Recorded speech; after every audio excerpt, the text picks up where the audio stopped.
Welcome to Lakshmi அம்மா kitchen. Vegetable cutlet எப்படி செய்கிறது வீட்லேயே ஈஸியான்னு பார்க்கலாம் வாங்க. ப்ரெட்டு வாங்கி நான் தூள் பண்ணி எடுத்து வச்சுருக்கேன். 1/4 கிலோ உருளைக்கிழங்கு மசிச்சு வேக வச்சு எடுத்து வச்சுருக்கேன். வீட்டு மிளகாத்தூள், கரம் மசாலா தூள், தனியாத்தூள், வெறும் மிளகாத்தூள், ஒரு 150 கிராம் பச்சை பட்டாணி உரித்து வேக வச்சு ஒரு ஆவியில் எடுத்து வச்சுருக்கேன்.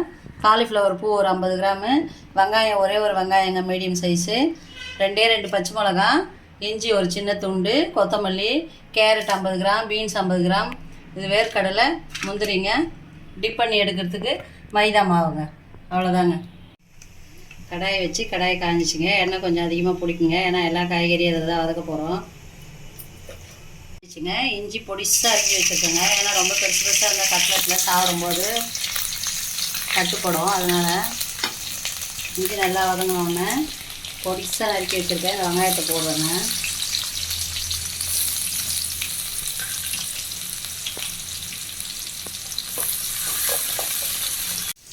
ரெண்டு பச்சை மிளகா பொடிசாக நறுக்கி வச்சுருக்கேங்க, அதையும் இதில் போட்டுருவேங்க. இது நல்லா வதங்கணுங்க, ஒரு 5 நிமிஷம் ஆகுங்க. வதங்க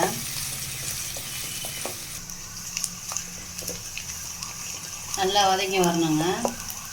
நல்லா கலர் கொஞ்சம் மாறினோடனே எல்லா வெஜிடபிள்ஸும் இதில் போடலாங்க. வெங்காயம் நல்லா வதங்கிடுச்சுங்க. இஞ்சி, பச்சை மிளகா, வெங்காயம் எல்லாமே. கேரட் போடுறேங்க. ஒரு 50 கிராம் கேரட்டு, ஒரு 50 கிராம் பீன்ஸு,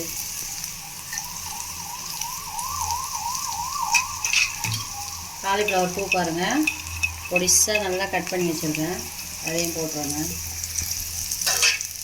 எல்லாம் நல்லா வதங்கணுங்க. இந்த எண்ணெயிலேயே நம்ம எல்லா வெஜிடபிள்ஸும் நல்லா வதக்கிடலாங்க. தேவையான அளவு உப்பு போட்டுருங்க. காய் நல்லா சீக்கிரம் வதங்கிடும்.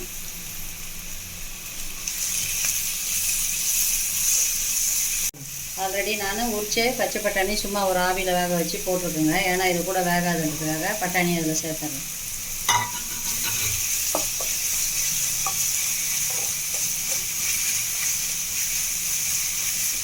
காயெல்லாம் நல்லா வதங்கி வந்துடுச்சுங்க.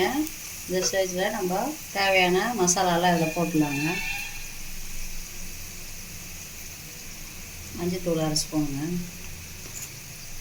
சீரகத்தூள் கொஞ்சமாக வெறும் மிளகாத்தூள் போடுறேங்க. ரொம்ப காரம் வேணாம். வெஜிடபிள்ஸ் கட்லெட்ஸ் பசங்கள்லாம் சாப்பிடுவாங்க, ஈவினிங் ஸ்நாக்ஸுங்க. இது கொஞ்சம் தனியாத்தூள் போடுறேங்க.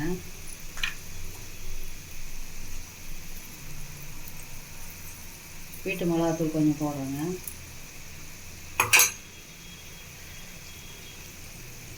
கரம் மசாலா தூள் 1 ஸ்பூன். இதெல்லாம் நல்லா இந்த எண்ணெயிலே இந்த காயிலே குக் பண்ணிடலாங்க. நல்லா குக் ஆகட்டுங்க, ஏன்னா பச்சை வாசனைலாம் போகிற அளவுக்கு.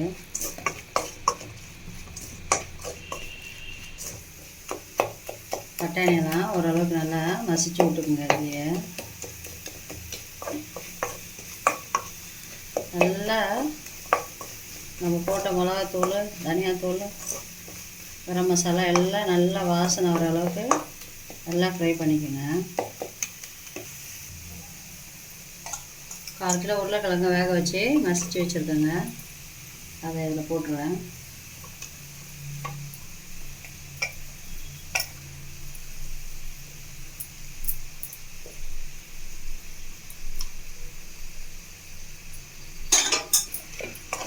இது நல்லா இதாக கூட வேணும், எல்லாம் ஒன்று சேர அளவுக்கு நல்லா மசிச்சு ஃப்ரை பண்ணி எடுத்துருவோங்க.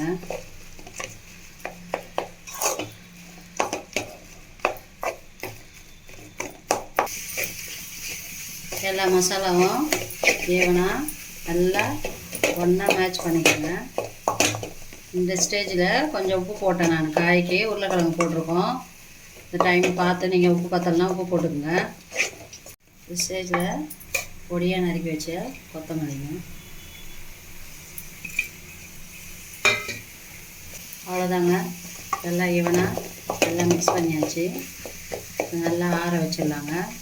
இது ஆறணுங்க. கொஞ்சம் நேரம் அடுப்பு ஆஃப் பண்ணிவிட்டு நல்லா ஆற வச்சுட்டு அதுக்கப்புறம் நம்ம உருண்டை பிடிச்சி கட்லெட் எப்படி செய்யறதுன்னு பார்க்கலாங்க. அதிலே போட்டிருக்கணுங்க, மறந்துட்டேன். முந்திரி சும்மா லைட்டாக வேர்க்கடலை இந்த வெஜிடபிள்ஸ் வேகும் போதே போட்டிருக்கணுங்க உருளைக்கிழங்குக்கு முன்னாடி. போட்டுட்டு அதுக்கப்புறம் நீங்கள் உருளைக்கிழங்கு போட்டுக்கலாம். டேபிள் ஸ்பூன் மைதாங்க, 2வது டேபிள் ஸ்பூன், 3 டேபிள் ஸ்பூன் நம்ம உருண்டை பிடிச்சி இதில் போட்டு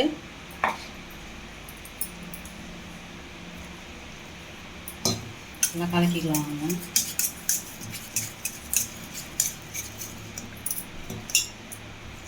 நம்ம தோசை மாவு பதத்துக்கு நல்லா கலக்கி எடுத்துடணுங்க.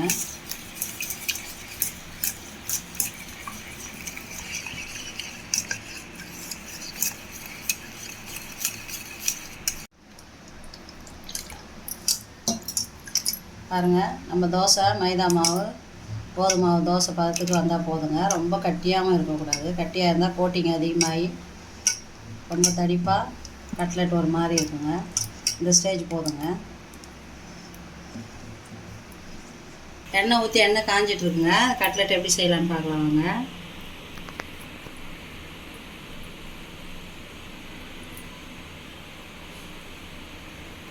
இந்த மைதாவில் போட்டு டிப் பண்ணி ப்ரெட்டில் போட்டு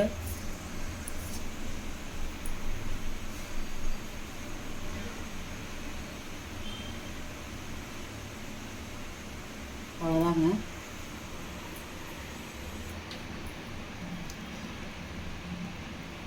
பாருங்கள், நல்லா இது மாதிரி டிப் பண்ணிவிட்டு ஒரே ஷேப்பில் வந்து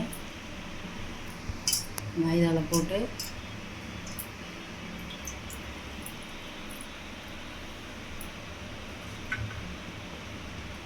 நல்லா ஈவனாக அந்த ப்ரெட் எல்லாத்துலேயும் படுற மாதிரி போட்டு பரட்டி எடுத்து வர வச்சிடலாங்க.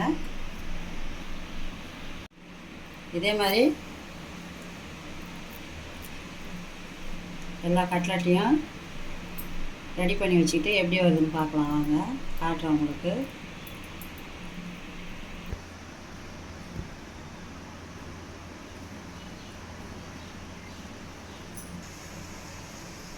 எண்ணெய் நல்லா சூடாகணுங்க இந்த கட்லெட்டுக்கு. ஏன்னா ஏற்கனவே நம்ம எல்லா மசாலாவும் வேக வச்சு எடுத்து கட்லெட் பண்ணியிருக்கோம்.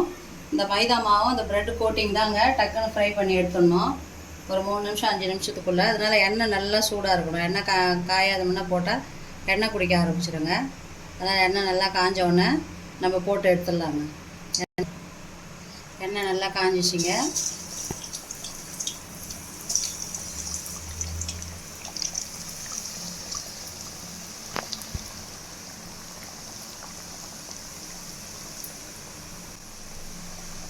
போட்டு அப்படியே விட்டுற வேணாங்க, லைட்டாக மூவ் பண்ணி விடுங்க. ஏன்னா அடியில் அப்படியே கருப்பாக பிடிச்சிடும். அதுக்காக தான் சும்மா லைட்டாக உடைக்காமல் அப்படி மூவ் பண்ணி விடுங்க.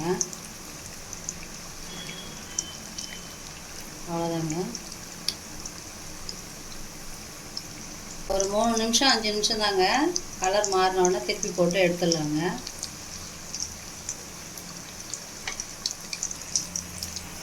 பாருங்கள், எல்லாம் ஈவனாக ஒரே மாதிரி ரெடி ஆகிட்டு இது பொறுமையாக உடையாமல் அப்படி திருப்பி விடுவாங்க.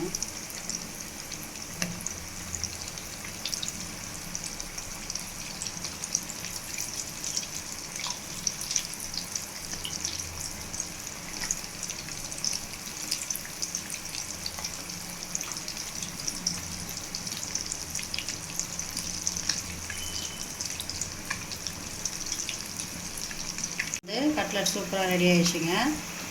இப்போ இதை எடுத்துடலாங்க.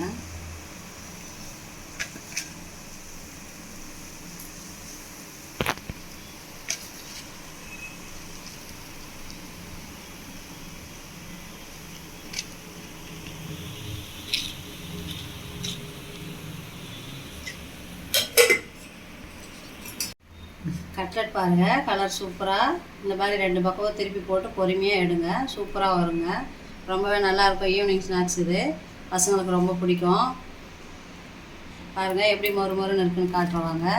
நல்லா ஆறிச்சிங்க. இன்னும் கொஞ்சம் ஆறணுங்க.